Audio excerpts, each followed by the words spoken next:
Que Deus abençoe a tua vida, que Deus abençoe o teu lar. Eu quero ler para a nossa meditação essa noite a palavra de Deus, primeiro livro de Reis, capítulo 19, a partir do versículo 8. Primeiro livro de Reis, capítulo 19, a partir do versículo 8, para a nossa meditação bíblica. Nós vamos ler a palavra do Senhor. Diz assim a palavra de Deus: Levantou-se, pois, e comeu, e bebeu, e com a força daquela comida caminhou 40 dias e 40 noites até Horebe, o monte de Deus. E ali entrou numa caverna, e passou ali a noite, e eis que a palavra do Senhor veio a ele e lhe disse: Que fazes aqui, Elias? E ele disse: Tenho sido muito zeloso pelo Senhor Deus dos exércitos, porque os filhos de Israel deixaram o teu concerto, derribaram os teus altares e mataram os teus profetas à espada, e eu fiquei só, e buscam a minha vida para me atirarem. E ele lhe disse: Sai para fora e põe-te neste monte perante a face do Senhor. E eis que passava o Senhor como também um grande e forte vento, que fendia os montes e quebrava as penhas diante da face do Senhor. Porém, o Senhor não estava no vento. E depois do vento um terremoto. Também o Senhor não estava no terremoto. E depois do terremoto um fogo. Porém, também o Senhor não estava no fogo. E depois do fogo, uma voz mansa e delicada. E sucedeu que, ouvindo a Elias, envolveu o seu rosto na sua capa e saiu para fora e pôs-se à entrada da caverna, e eis que veio a ele uma voz que dizia: Que fazes aqui, Elias? E ele disse: Eu tenho sido em extremo zeloso pelo Senhor Deus dos exércitos, porque os filhos de Israel deixaram o teu concerto, derribaram os teus altares e mataram os teus profetas à espada, e eu fiquei só, e buscam a minha vida para me atirarem. E o Senhor lhe disse: Vai, volta pelo caminho para o deserto de Damasco, vem e unge a Azael, rei sobre a Síria. Meu querido e amado irmão, amigo, nós queremos trazer a palavra de Deus ao seu coração, voltados para esse texto bíblico.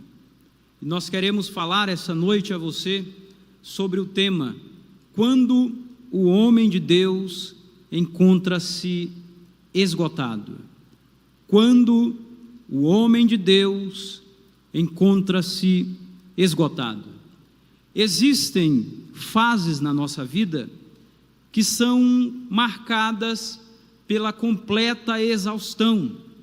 As nossas forças parecem se esvair, as forças se vão, o ânimo inexiste, e um estado de completo cansaço espiritual, físico e emocional se instala na vida humana. São momentos difíceis, momentos de tribulações, momentos de angústias. Ora, uma das marcas dos tempos pós-modernos é justamente uma sociedade esgotada, cansada. Palavras como depressão, síndrome de burnout, palavras como transtornos de ansiedade, são palavras que têm se tornado cada vez mais comum. Palavras que têm se popularizado ao longo dos dias. Então, o que nós percebemos é que a humanidade está cansada, é que a sociedade está cansada por causa do estilo de vida muito ativista e muito estressante, até mesmo consumista, que adquiriu. Nós encontramos almas em profunda tristeza, disfarçada em sorriso, pessoas que demonstram um certo equilíbrio, que demonstram uma certa felicidade, mas carregam consigo dores ocultas, escondidas em quartos escuros em sua alma, e por fora elas tentam aparentar um certo equilíbrio. As pessoas têm andado cada vez mais cansadas. O estado de cansaço tem se tornado cada vez mais comum. Nós lemos a palavra de Deus aqui sobre a vida de Elias, e Elias está atravessando um desses momentos difíceis. Elias está atravessando um desses momentos adversos. Nós costumamos falar de Elias no momento em que ele confronta Acabe, no momento em que ele ressuscita a filha ou o filho da viúva, no momento em que ele vence em um monte, o Monte Carmelo, vence os profetas de Baal, mas dificilmente nós falamos de Elias quando ele está atravessando o vale da sombra e da morte. Dificilmente nós nos referimos a Elias quando ele está atravessando a noite escura. Nós vemos aqui que o homem de Deus, apesar de ser um servo de Deus, apesar de ter a unção de Deus, mas ele pode sucumbir ante ao cansaço. Elias está cansado, Elias está abatido, Elias perdeu as forças. E olha que interessante, é que se nós compararmos o Elias que se apresenta no capítulo 19 com o capítulo 17, parece que nós vemos uma pessoa totalmente diferente, porque no capítulo 17, Elias confronta Acabe. Olha o que a Bíblia diz em 1 Reis, capítulo 17, versículo 1. Então Elias, o tisbita, dos moradores de Gileade, disse a Acabe: tão certo como vive o Senhor, Deus de Israel, perante cuja face eu estou, que nestes anos nem orvalho e nem chuva cairá, senão segundo a minha palavra.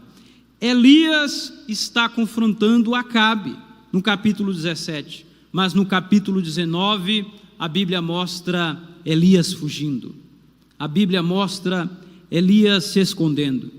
Outra coisa é que no capítulo 17, Elias está sobrepujando o poder da morte, porque Elias encontra-se na casa da viúva de Sarepta, e o filho da mulher morre, e Elias ora a Deus, e ele diz: Senhor meu Deus, rogo-te que a alma deste menino torne a entrar nele. E o menino que estava sem fôlego, o menino que estava morto, de repente passa a respirar. O menino estava vivo. Elias, pelo poder de Deus, havia vencido o poder da morte. Mas, quando nós lemos no capítulo 19, Elias está pedindo a morte. Elias está suplicando a Deus que o leve.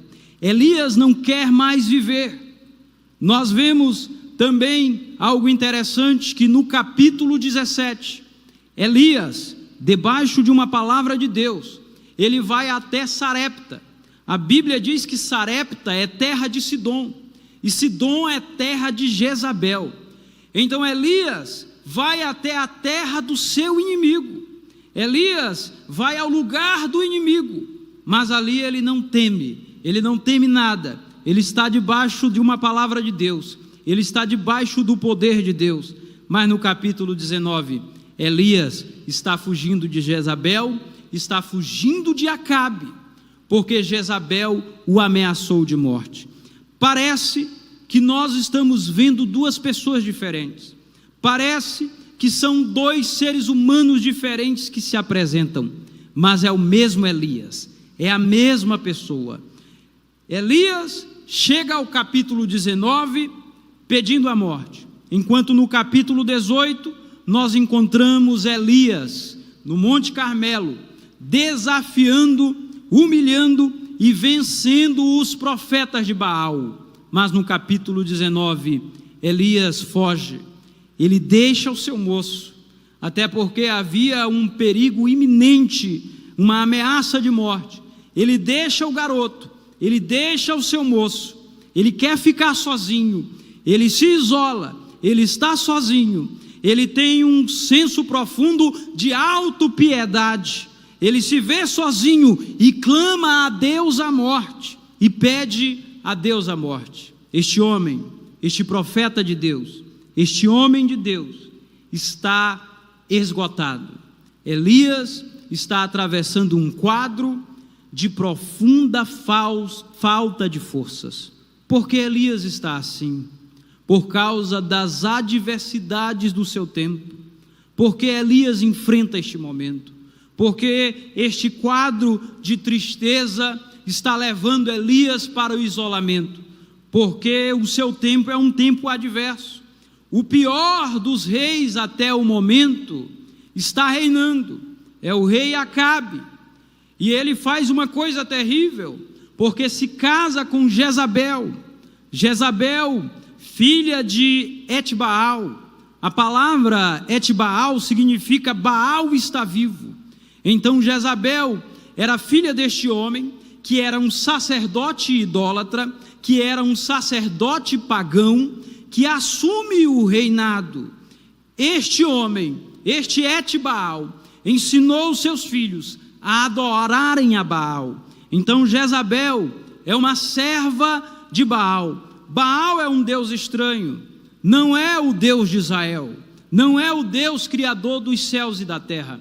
O culto a Baal é absurdo, é esdrúxulo, o culto é estranho, porque no culto a Baal eles se prostituem, eles praticam orgias sexuais. No culto a Baal sacrifica-se crianças. Então tudo isso está deixando a alma do profeta profundamente abalada. Ele está perdendo o seu equilíbrio.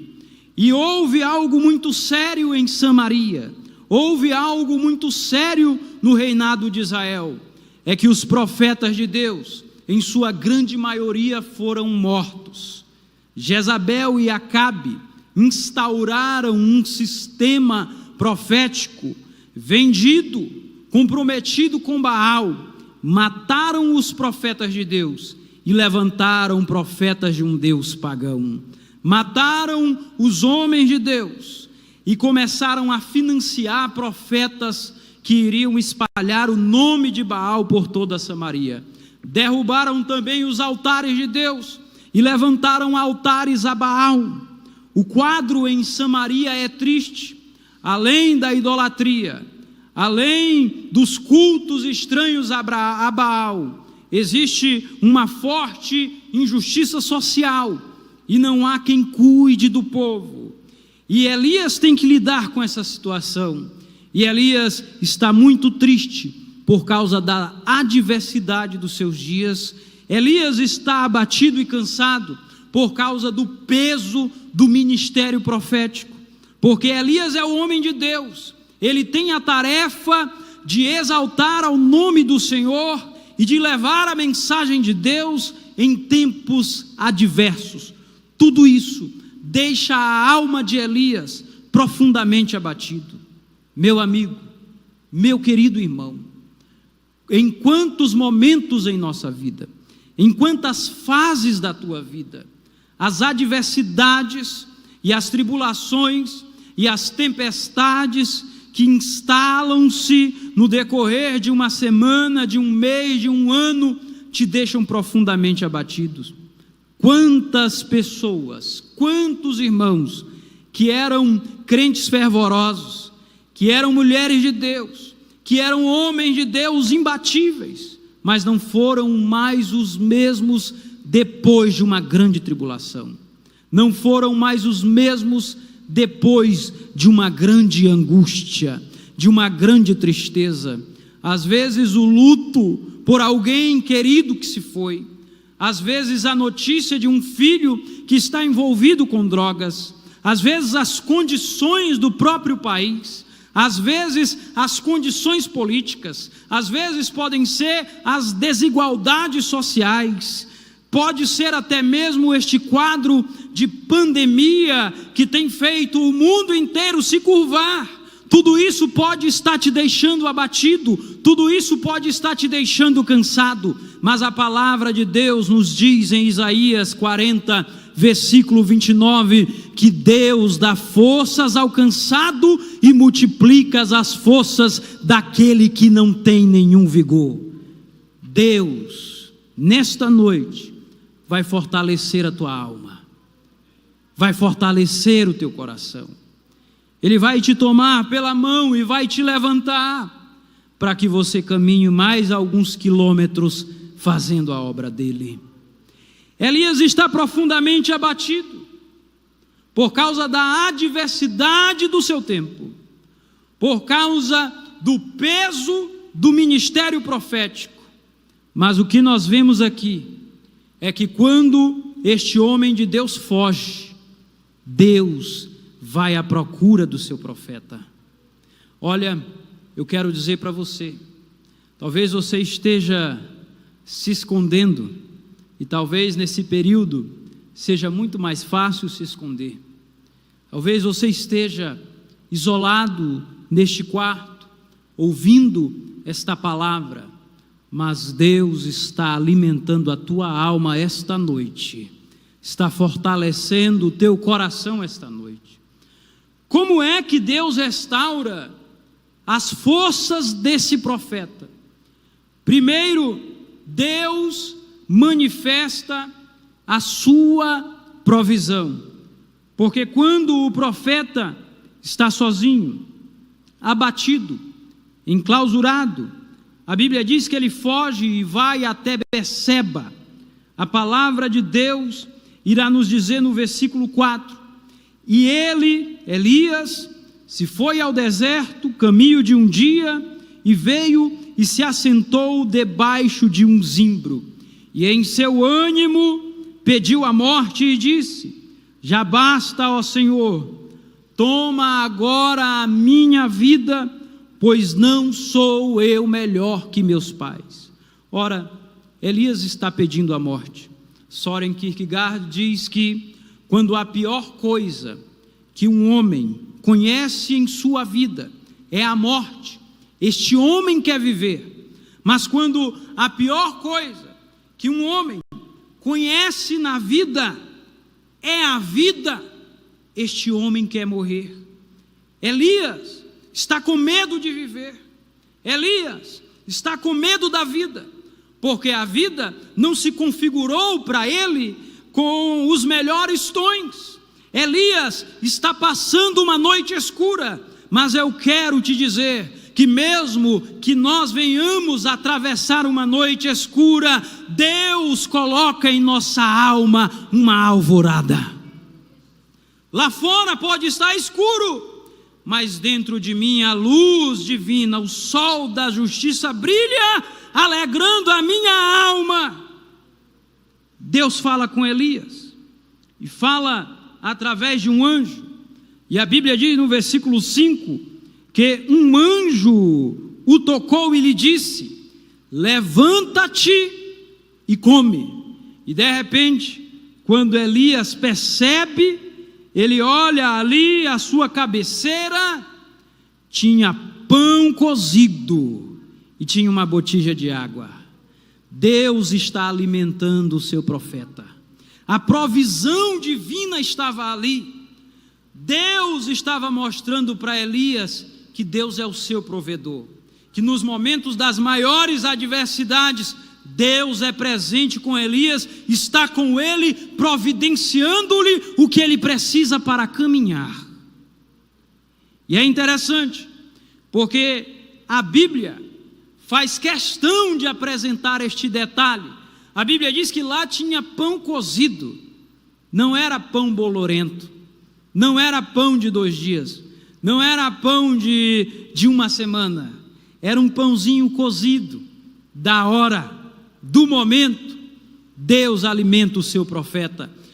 Elias come, Elias se alimenta, Elias dorme, porque Elias não tinha sono, Elias estava sem dormir. Por isso o texto faz questão de dizer que Elias só passou a dormir depois da visitação do anjo do Senhor, depois que através daquele anjo Deus falou com Elias, mostrando que Deus está colocando o seu profeta para dormir.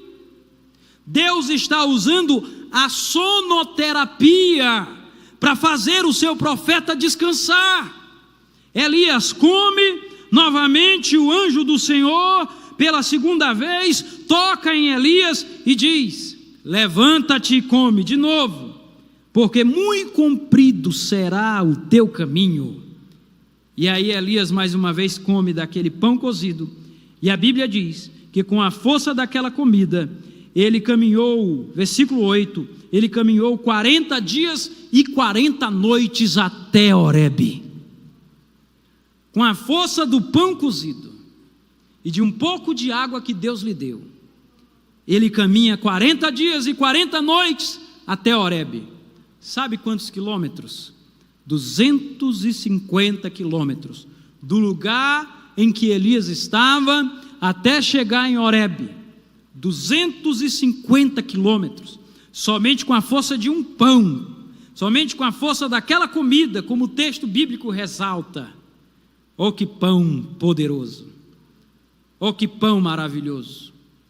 Mas nós sabemos que o próprio texto bíblico está deixando muito claro que não era simplesmente com a força daquele pão, que não era simplesmente com a força daquela água, mas era a força de Deus no profeta Elias, o levando para mais longe. Deus está alimentando a tua alma esta noite. Deus tem pão cozido esta noite para a tua alma, para o teu coração. Deus está alimentando as nossas vidas esta noite. Deus é o Deus providenciador. Coloca o profeta para dormir, coloca o profeta para comer, e nesta noite tem força de Deus para a tua alma. Deus alimenta o teu coração. Talvez você olhe para todos os lados e você ainda não perceba, mas a providência divina está contigo. E muito mais do que isso, o Deus providenciador está contigo.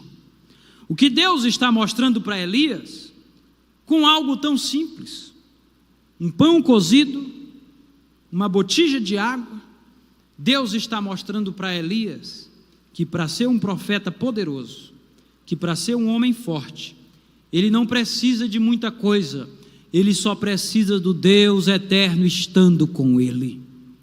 O salmista Davi diz algo muito interessante quando ele fala no Salmo 23, no versículo 1, tão conhecido este versículo. O salmista, ele descreve o seu relacionamento com Deus como o relacionamento de um pastor e de uma ovelha. A ovelha é um animal muito frágil, que não consegue andar por si só, se perde com facilidade, não consegue se defender. A ovelha é um animal assustado, se assusta até mesmo com a força de uma correnteza de um rio. Por isso que o texto diz que o pastor pega a ovelha e a conduz para águas tranquilas. E o salmista diz: o Senhor é o meu pastor e nada me faltará. O texto no original poderia ser traduzido também: o Senhor é o meu pastor e dele não sinto falta. O Senhor está sempre comigo. O que Davi está dizendo é o seguinte: eu sou frágil como uma ovelha que não sabe se defender, como uma ovelha que não tem garras. Eu sou um ser frágil, mas eu tenho um pastor poderoso para me defender. Ele está sempre comigo. Deus está apacentando aqui em 1 Reis capítulo 19, Deus está apacentando o seu profeta. Deus está presente com o seu profeta. Deus não o abandonou. E está mostrando para Elias que é dentro das maiores crises da nossa vida que nós vivemos as maiores experiências com Deus, que nós conhecemos Deus de perto. Segundo, Deus apresenta-se como Deus da providência. Deus providencia comida, Deus providencia forças. Mas a segunda coisa é que Deus fala diretamente com Elias. Deus fala com Elias, Elias ouve a voz de Deus. Agora não será mais um anjo, agora será o próprio Deus. Elias come, ele anda até Horebe, mas ali Elias vai para uma caverna, e Deus fala com Elias. E eu acho interessante no versículo 10, que a palavra de Deus nos mostra, mais uma vez Elias, com um sentimento de muita autopiedade, que é uma característica de alguém que está ou em uma depressão profunda, ou em um estado depressivo. E Elias começa mais uma vez a dizer: eu tenho sido zeloso, os filhos de Israel deixaram o teu concerto, derrubaram os teus altares, mataram os teus profetas, e agora procuram a minha vida para me atirarem. E Deus, ele fala com Elias, e é muito interessante porque Deus diz para Elias: sai para fora e põe-te neste monte perante a face do Senhor. Elias corre lá para fora, Elias sai para fora, e ele vai para lá para ouvir a voz de Deus. E o texto vai dizer o seguinte: e eis que passava o Senhor, como também passava um grande e forte vento. E Elias pensava: a voz de Deus está no vento, é um forte vento, Deus está no vento. Mas Deus não estava no vento. E de repente Elias sabe e vê que depois do vento surge um terremoto. E Elias pensa: a voz de Deus está nesse terremoto, olha a força desse terremoto. Mas Deus não estava no terremoto. E de repente surge um fogo, e Elias pensa: a voz de Deus, Deus está no fogo. Nós vemos, por exemplo, em Êxodo, que no Sinai, a Bíblia mostra que Deus desce em fogo ali, falando com Moisés, falando com o povo também. Mas Deus não estava no fogo. Quantas vezes você pensou que era a voz de Deus, mas não era Deus? Quantas vezes você pensou que era Deus falando contigo, mas não era Deus? Quantas vezes você pensou que era o milagre, mas não era o milagre? Quantas vezes você pensou que era a providência, mas não era a providência? Você foi, mas Deus não estava lá. Você correu, você viu um forte vento, mas Deus não estava no vento. Um terremoto, Deus não estava no terremoto. Um fogo, Deus não estava no fogo. E você está confuso, mas Deus fala contigo hoje através de uma voz mansa e delicada.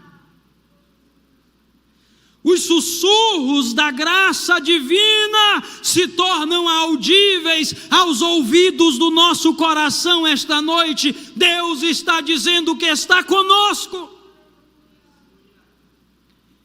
E a Bíblia diz que Deus fala com Elias. Elias envolveu o seu rosto na capa, saiu para fora, pôs-se na entrada da caverna. Eu estou no versículo 13. E aquela voz delicada dizia para Elias: que fazes aqui, Elias? Olha que interessante. Se você lê a palavra de Deus a partir do versículo 17, você vai perceber que Elias está em um lugar, e de repente a Bíblia diz: veio a palavra do Senhor. Aí Elias sai, Elias vai até Acabe. A Bíblia diz em 1 Reis 17, versículos 2 e 3, veio a palavra do Senhor a Elias dizendo: sai daí e vai para o oriente, esconde-te junto ao ribeiro de Querite. Elias vai para o ribeiro, Elias está ali no ribeiro. Mais uma vez a Bíblia vai dizer: e veio a palavra do Senhor a Elias e disse: vai para Sarepta. Elias vai para Sarepta. Mas me parece que a única vez que a Bíblia não mostra Elias saindo de um lugar e se locomovendo para outro, depois de uma palavra de Deus, é quando ele foge, e quando ele vai buscar uma caverna, e quando ele vai ao deserto, e quando ele vai a Beceba. Por isso Deus está dizendo o seguinte: o que é que tu fazes aí, Elias? A minha voz não te mandou para ir. O lugar que eu tenho para ti não é este lugar. E quando Deus fala com Elias, Deus diz para Elias, no versículo 15, e aqui nós vamos encerrar: vai, volta pelo teu caminho para o deserto de Damasco, vem e unge a Azael sobre rei, como rei sobre a Assíria. Também a Jeú, filho de Nimsi, ungirás rei de Israel, e também Eliseu, filho de Safate, de Abel Meolá, ungirás profeta em teu lugar. O que Deus está dizendo para Elias é o seguinte: Elias, a tua caminhada não encerra nesta caverna. O teu ministério, Elias, não encerra aqui nesta caverna. O teu ministério não encerra neste processo de esgotamento e nessa angústia terrível que te corrói por dentro. Eu ainda tenho um caminho para você percorrer. Ainda tem reis para ungir e ainda tem profeta para ungir. O que Deus está dizendo para nós através da sua palavra é que mesmo que nós estejamos cansados, abatidos, depressivos, é que mesmo que nós estejamos nesse estado, mas Deus continua contando conosco para realizarmos a sua obra. Mas Deus continua contando conosco. Há ainda algo que Deus deseja que você faça. Então Deus está falando contigo esta noite. O que fazes aí? Você, Elias de Deus, abatido pela vida, ferido pelos traumas da vida, Deus te toma pela mão esta noite e te coloca de pé. Está na hora de levantar-se, voltar a fazer a obra de Deus como você fazia, voltar a ir para o seu trabalho, que era um prazer muito grande para você, a ter o prazer de criar os seus filhos, cuidar da sua casa. Deus é contigo e te fortalece esta noite. Que Deus